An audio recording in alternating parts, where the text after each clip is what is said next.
क्योंकि कुंडली के कार्यक्रम बहुत ही आसान तरीके से मैं आपको समझाऊंगा, कोई गुणागणित नहीं करना है। लग्न कुंडली में जब आप अपनी कुंडली देखेंगे तो लग्न कुंडली जहां लिखा है उसके नीचे का जो चतुर्भुज है ये आपका पहला घर है। यहाँ कोई भी गिनती लिखी हो सकती है 1 से 12 के बीच में, गिनतियों से कोई मतलब नहीं होता है।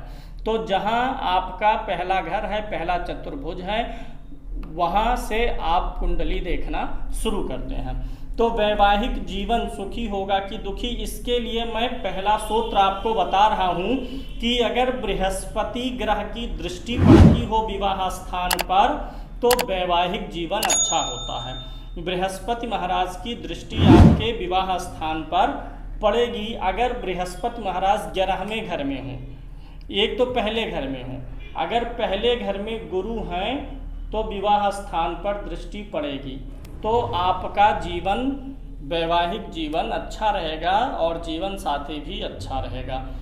दूसरा, अगर गुरु आपके तीसरे घर में हो तो भी वैवाहिक जीवन को मधुर रखता है। पहला घर यहाँ से गिनेंगे 1 2 3, तीसरे घर में गुरु हो तो भी वैवाहिक जीवन अच्छा चलता है। 11वें घर में बृहस्पति हो, 11वां ये पहला घर है, यहीं से गिनिए 1 2 3 4 5 6 7 8 9 10 11। अगर गुरु यहाँ पर होगा तो गुरु की दृष्टि पड़ेगी विवाह स्थान पर, इसलिए वैवाहिक जीवन में मधुरता रहेगी। गुरु के पास में 3 दृष्टियाँ होती हैं। गुरु जो है 5वीं 7वीं और 9वीं दृष्टि रखता है।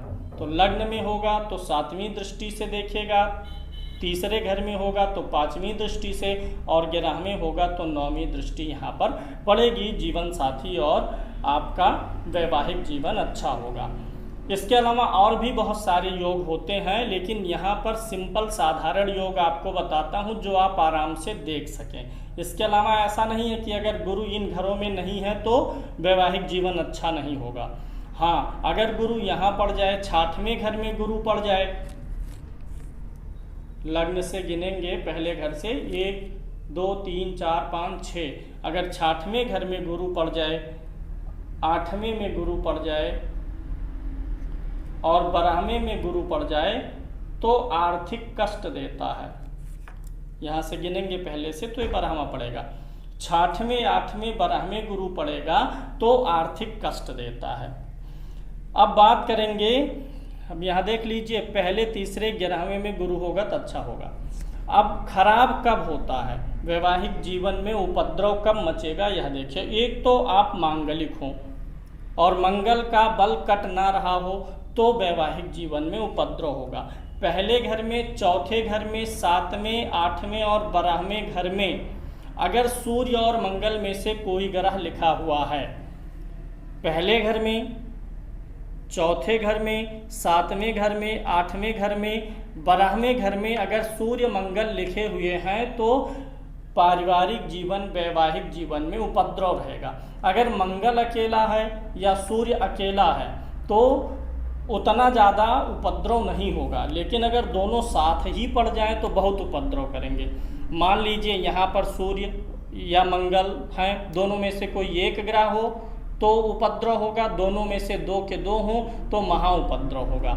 यहाँ पर सूर्य मंगल में से कोई एक हो या दोनों हों तो उपद्रव होगा वैवाहिक जीवन और पारिवारिक जीवन में। यहाँ सूर्य और मंगल हो तो भी उपद्रव होगा, यहाँ हो सूर्य और मंगल या दोनों में से कोई एक हो तो उपद्रव होगा। 12वें घर में सूर्य और मंगल हो तो उपद्रव होगा, दोनों हो जाएंगे तो महा उपद्रव होगा।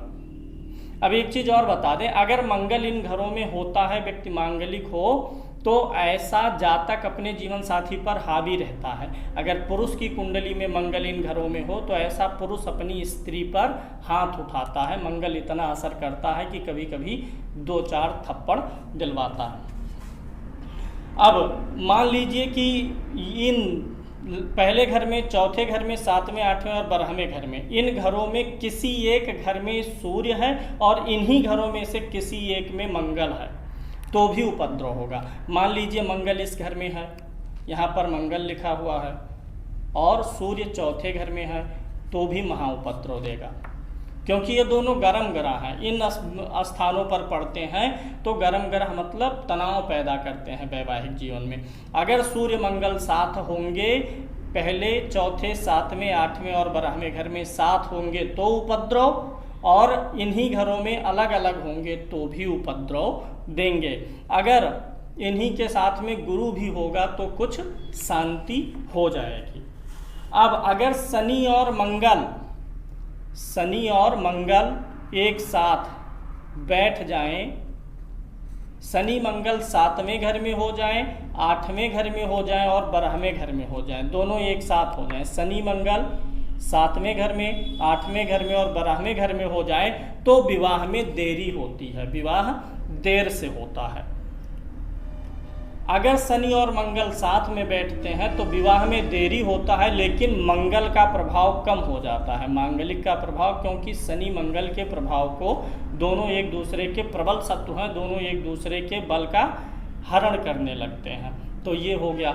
एक और विशिष्ट बात हम आपको बताते हैं, जिसकी कुंडली के 8वें घर में राहु या केतु में से कोई ग्रह बैठा हो, 8वां घर, पहले घर से गिनिए, 1 2 3 4 5 6 7 8, 8वें घर में राहु या केतु हो तो ऐसे व्यक्ति का जीवन साथी जो होता है वह झूठ बोलने वाला होता है, झूठ बोलता है, बहानेबाजी करता है। जैसे आप उसको दवाई दिए कि हाँ स्वास्थ्य खराब है दवाई खाए, और वो दवाई खाने को भूल जाएगा तो झूठ बोलेगा आपसे हाँ खा लिए, अपनी हर गलत बात को झूठ बोल करके सही साबित करने का प्रयास करता है, अगर 8वें भाव में राहु या केतु हो।